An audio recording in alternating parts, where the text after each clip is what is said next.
All right. Well, there's another issue that they have, and it's with this noetic effect of sin. Why is it necessary to presuppose God according to Van Til? Well, the Ligonier authors have a theory about that.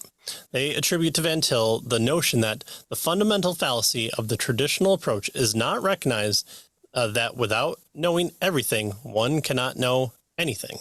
But Van Til, in fact, explicitly denies the principle that we must know everything in order to know anything.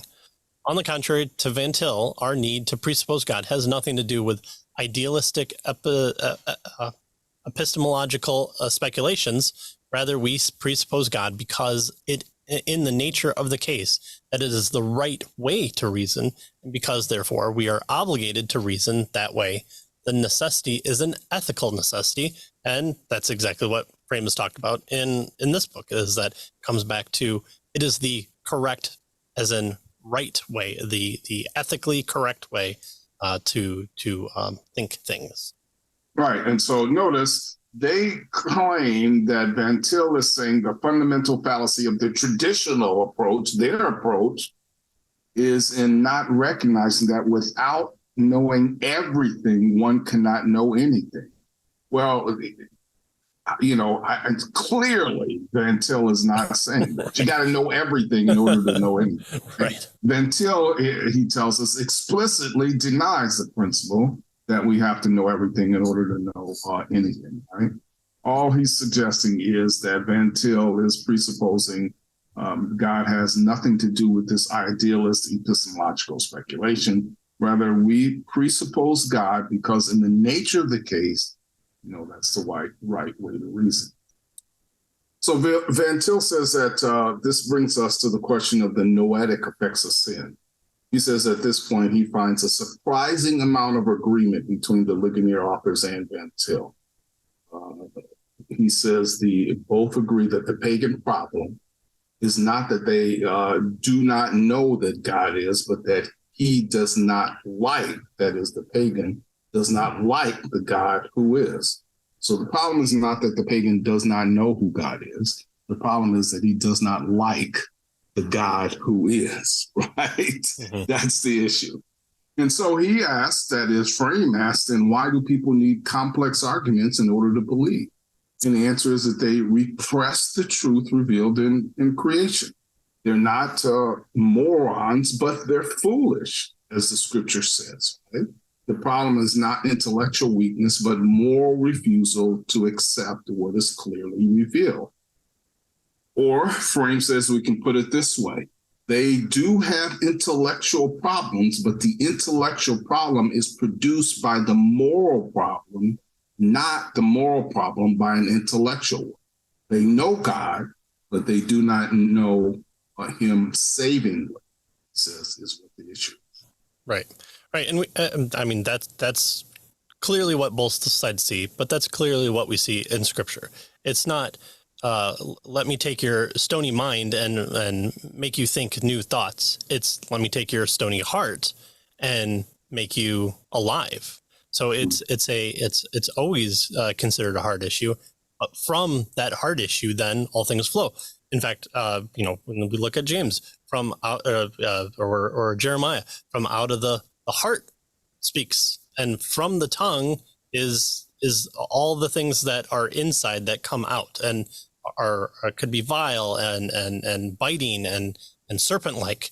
And so it's always been from a scriptural point of view a heart issue on those things, and then it's God extending an offer and saying, "Come, let us reason together." Not come, let me change your mind on these things, and then you'll be able to see what I come and are able to understand. It's a revelation of God using what He has already made within us, but again, that sin, the noetic effect, the mind issue, the heart issue, is driven from that ethical approach that we hate God, we say we don't believe Him, and then we also hate Him at the same time. That glorious dichotomy of unbelief. God doesn't exist, and I hate him. Right. Yep. Yeah.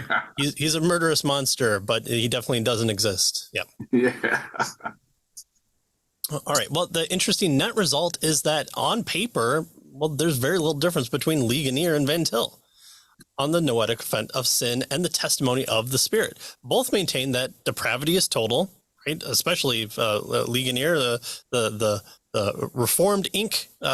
Almost, not quite. It probably has a bad connotation, but definitely outspoken on their Reformed beliefs, but also Van Til. So we understand that they are going to have the tulip aspect to them.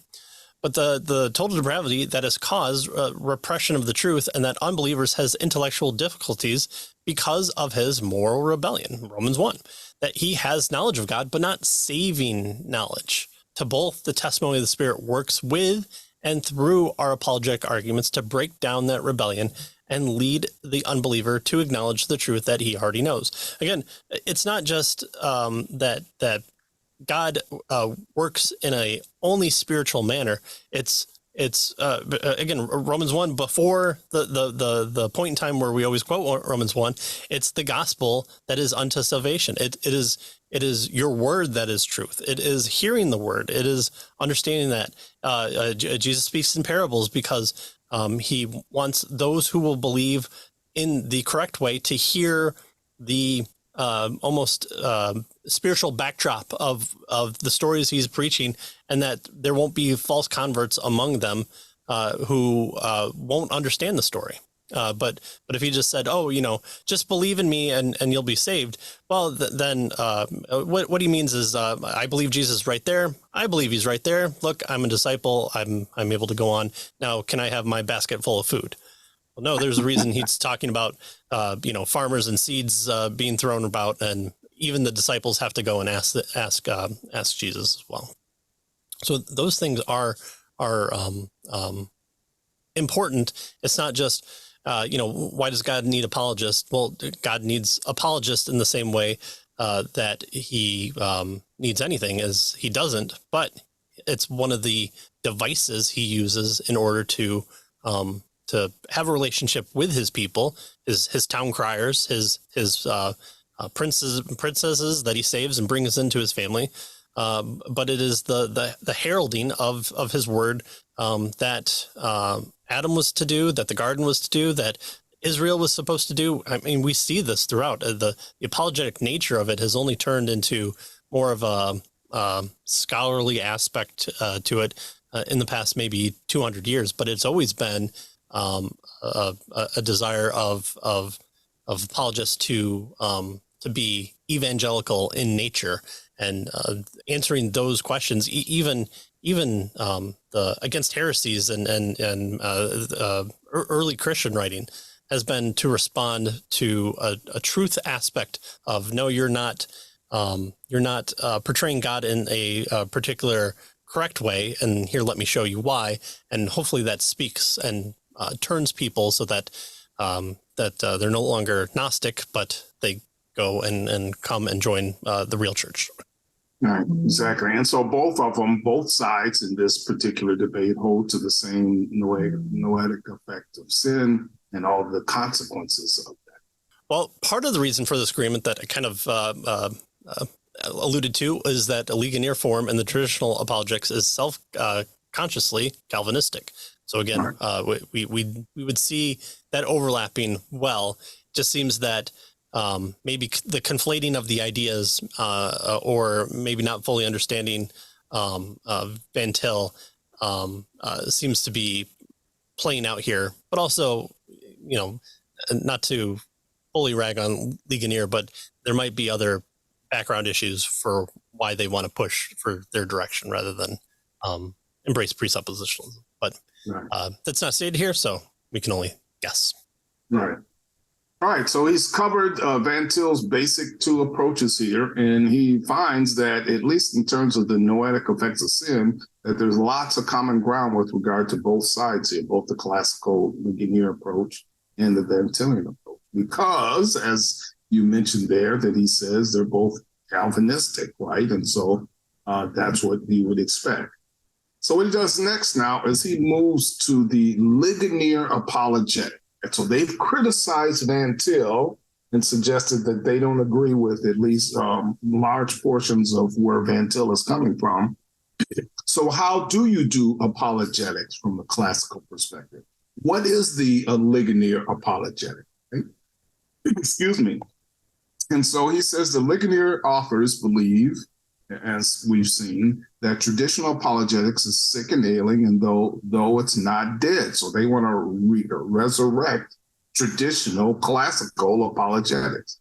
He says one of the reasons for the malaise in their view is that other modern classicists have abandoned the traditional claim that the truth of Christianity can be demonstrated, settling for arguments that merely claim probability instead of certainty. So notice he's suggesting that they want arguments that give certainty as opposed to probability. Of course, that's what Van Til was after as well, right? Mm-hmm. But they're going to do it in a different way. All right, so that's their approach. We want to bring certainty to the arguments and not probability. We want to have, demonstrative arguments and not, inductive probability arguments. So that's going to be their approach, and he's going to spell that out for us. Mm-hmm.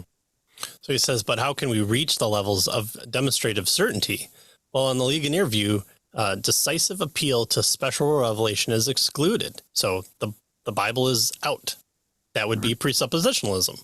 Right. But that means that the argument must be wholly based on human sensation and reason, unaided by special revelation. Everyone agrees that human reason and sensation are fallible. So whence the desire for certainty? Right. Yeah, how are we going to get it? Right. Well, he says the Ligonier authors believe that such certainty can be attained by appeal to certain universal and necessary assumptions. And these are assumptions that, though sometimes challenged, cannot be regularly and consistently denied. Thus, they are prerequisites of science and indeed of all human life, right? And so and they give them to us. They spell them out for us. These are the laws of non-contradiction, the law of causality, and the basic reliability of sense perception. And they suggest that since these principles cannot be regularly and consistently denied, the book argues, they must be regarded as certain along with any of their implications. So how do they get to certainty? Well, there's some, assumptions that are universal and necessary. And so once you, kind of add these assumptions or work with these assumptions, then that can get us to certainty. And thus the authors try to show that Christianity then is one of the implications of these various assumptions. To deny Christianity then is to deny one or more of those universal and necessary assumptions. Since we cannot deny those, Christianity must also be regarded as certain. So boom, there you go. You have certainty. Right. And now, wrap it up, yeah. And we're done. Right. Exactly. You don't have to say by what standard you've proved the science.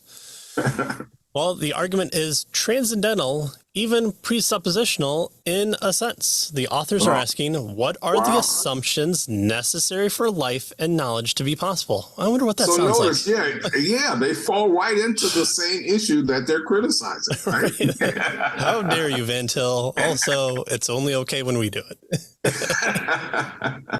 Well, Van Til asks the same questions and concludes that the whole content of God's revelation is such a necessary assumption. In one sense, Ligonier's authors are saying the same thing, but less directly. To deny Christianity, they say, is indeed to deny truths that we cannot consistently and regularly deny, like logic, like ethics, like science, all those things. I wonder if we've been saying that for 240 episodes. Well, Van Til similarly says that unbelievers cannot consistently and regularly deny Christianity. They can exist only on borrowed capital. They steal from our worldview, is what we say, inconsistently making use of Christian ideas that they wish to reject. Right. And so that's his first kind of shot at their particular approach, right? That it's awful similar to a presuppositional kind of approach. Now Now what he does is he looks at their specific arguments, and he's going to criticize some of the specific arguments that they give in the book. He says he wants to look at their theistic proofs. So it says there, for instance, ontological argument is kind of Jonathan Edwards. He says is virtually, Parmenian, in that we have an idea of being. In fact, we can think of nothing else than being. And so non-being is unthinkable. We have an idea of being. We can think of nothing else than being. Non-being is unthinkable. Thus, being must be eternal, if that's the case, and omnipresent, and that is limitless in all its perfections. In other words, God. So there you are. You get that's kind of an ontological argument based on Edwards, and we get ourselves to God because of the nature of being, right? He says, now there's an obvious objection to this, which the book doesn't even mention. However infinite being may be, is the objection here, our idea of being extends to finite being as well, right? So we're not only talking about infinite being, we're also talking about all of being, which includes finite being. And therefore, if being is divine, if the idea of being is divine, and you have to include finite being as part of that divine being, then without some modification, the argument proves, Frame tells us, pantheism. Right. And so Ligonier has become Mormons. Don't want to go there. Yeah. Although even there, it's a little sketchy on what the pre-incarnate state of us were, but yes. Yeah. So this seems to be not what they want to actually argue because of the implications of being from not just a God point of view, but then is man then also infinite? And so we share a non-communicable aspect of God. Well, but it's then communicable. So it doesn't seem to be what they actually want to be arguing from their point of view. All right, well, the cosmological argument, our authors state that the law of causality first in what they admit to be the tautological fashion. Every effect has a cause. Since the word is contingent, if they argue, there must be an effect, right? So we talk about this with the Kalam argument for every initial thing in the universe, there is a cause. There has to be at some point a first cause. And from that first cause, we say God is that first cause. And so we go back to everything else has a cause and then effect. What then is the cause? The world is not a mere illusion, non-being as above, nor is it self-created, which is nonsense. If it is self-existent, then it is in effect transcendent and divine. So God's existence is proved. If it is created by a self-existent being, then again, God is proved. An infinite number of contingent beings cannot be the world cause. If no one of them is sufficient to cause the world, then the whole series will not be sufficient either. Much can be said and has been said about this sort of argument. What is most notable to me, to frame, as in the Ligonier version of the ontological argument, the authors fail to clearly rule out the pantheistic alternative, namely the universe is its own God. So we think, okay, well, it's baked into the universe. That's definitely one of the aspect from the atheistic point of view that can be brought up. Well, reason is just there. The science is just there because the universe is always has been, or the universe has all of the characteristics of God, and so we exist within that nature. Yeah, right. And so again, right, this is kind of the classical cosmological argument. They put their kind of twist on it. It's the basic idea, right? The law of causality, every effect has a cause. Since the world is contingent, and it's an effect, and so it must have a cause. And of course, God is that cause. It's not self-created, and that would be nonsense. If it is self-existence, then, it's transcendent and divine, so God still exists. So that still proves it. And if it's created by a self-existent being, then again, God is proved. And so, this is kind of the traditional cosmological argument. And Frame suggests that, that kind of, again, as we saw with the ontological arguments, leads to a kind of pantheism that he has problems with. Mm-hmm. The final the argument that he looks at that they give, or at least that we want to cover here, he does look at one more, but we'll cover this one. He says the ontological and cosmological arguments together suggest that on the Ligonier view, that is the classical view that they're defending, a being is unlimited and therefore possesses all excellencies in infinite degree. All right, so there, it's unlimited and it possesses all excellencies in infinite degree. These excellencies then include all the traditional attributes of the Christian God, including personality and so forth. And therefore, God exists. So notice, this one is based on the argument from excellencies. Right? That's and this, if this recalls maybe one of Thomas Aquinas' 5 ways arguments from excellencies, right? Yep. But he says the concept of an excellency, a perfection, is religiously problematic. What does he mean? Well, what is excellent to one person is a defect in the eyes of another. For instance, personality is a perfection to a Western, right, imbued with Christian teaching, but to a Buddhist, that would not necessarily be the case, right? It's not necessarily excellent to a Buddhist. And therefore, the sort of proof he suggests that they offer in their book presupposes a particular set of values, that is, Western Christian values, or else it's just simply invalid. It doesn't work because it doesn't apply to everyone. In other words, either it is presuppositional in terms of its argumentation, or else it's a failure. And so again, he doesn't think this particular argument from excellency does what they want it to do. Right. Because they want to provide a kind of a neutral platform that both sides can agree on and then go from there. Well, if you say, the personality is a perfection, and then the Buddhist who's on the stage would say, well, I don't agree with that. And so now you're left with no basis. And so how do you do that? Where do we go from here? Just drink our water, cough, and then leave the stage. Well, okay. The conclusions then, there's much more here to make us think. And he says that he was surprised at how close these authors were to Van Til at places. There are, he thinks, some areas here for further dialogue between Van Tilian and Ligonier apologists. There is much similarity in regards to general revelation and the noetic effects of sin. And I think, people like Calvin would agree with that. And so there's a basis for both sides to kind of come together and talk about that. There's recognition of the need for more than mere probability in grounding our faith.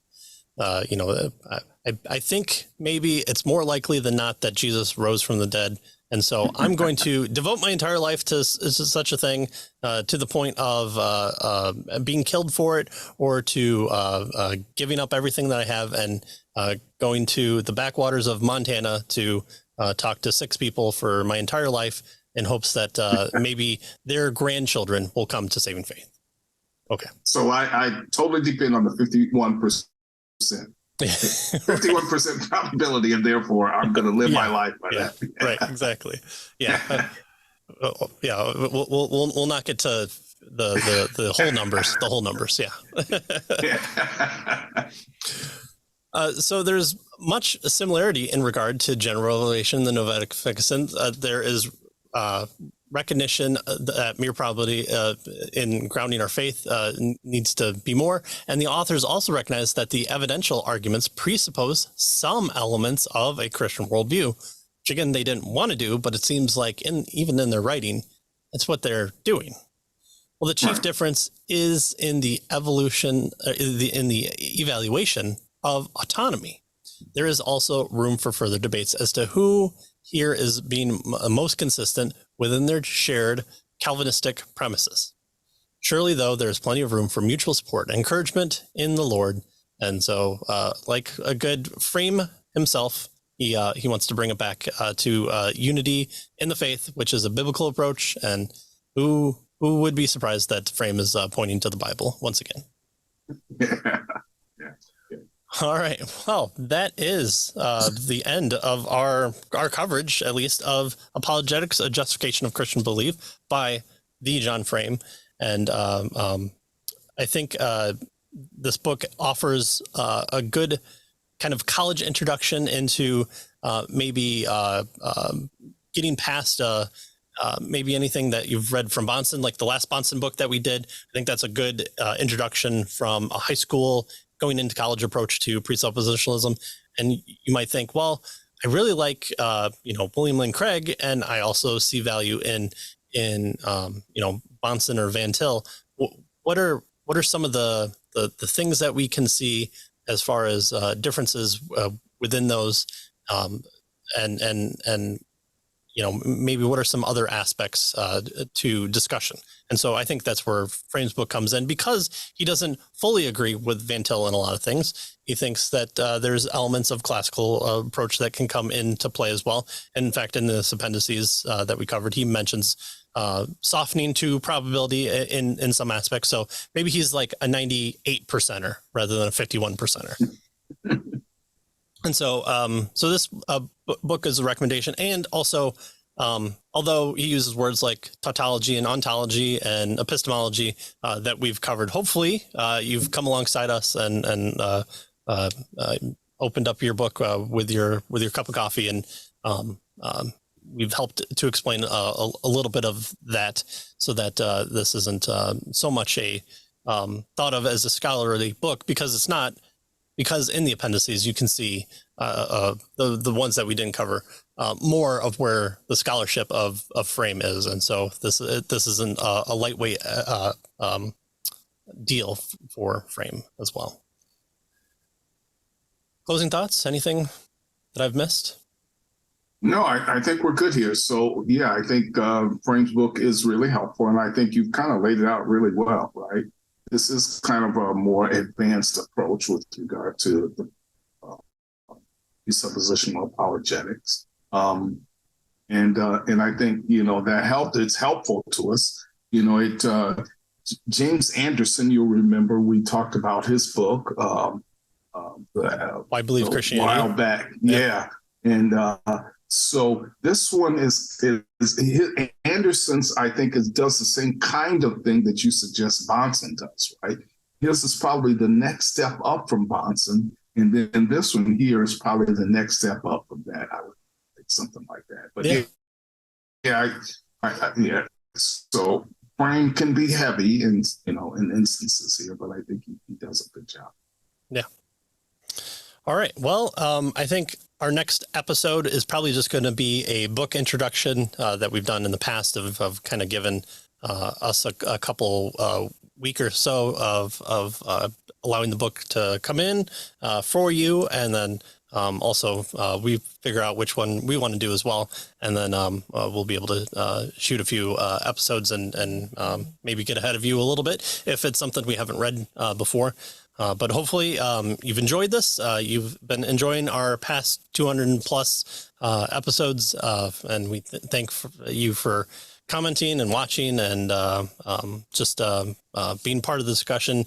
And hopefully you're able to use this and be edified and come to saving faith in Jesus Christ, and also be encouraged in your faith in Jesus Christ, because that's ultimately what we want to do, and it's what we get out of it as well. So that's it.